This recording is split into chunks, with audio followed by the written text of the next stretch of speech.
We hear it all the time, and we hear it. And I was speaking yesterday from a leader from the Middle East in the Gulf region.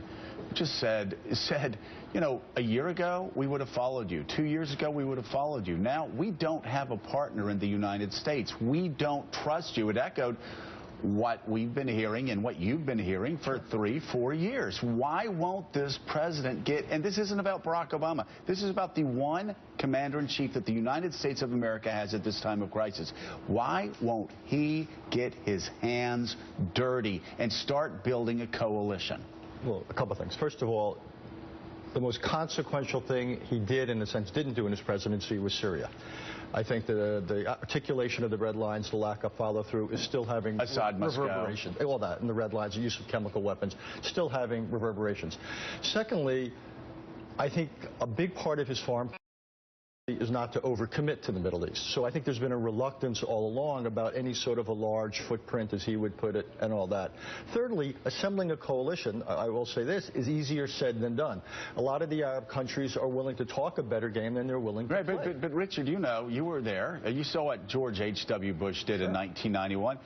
It's work. He actually has to work.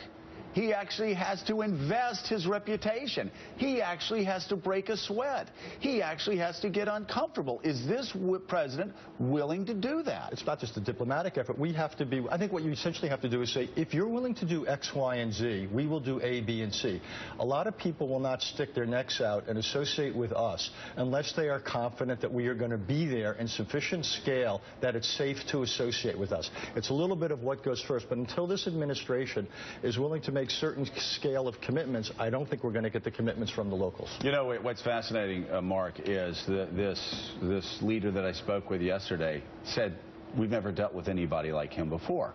Everybody else talks, negotiates, compromises. He stakes out a position, he delivers a speech, and he just sits there. And you're expected to come to him. He said nobody trusts him, nobody's going to deal with him, because he just doesn't want to deal with us in good faith.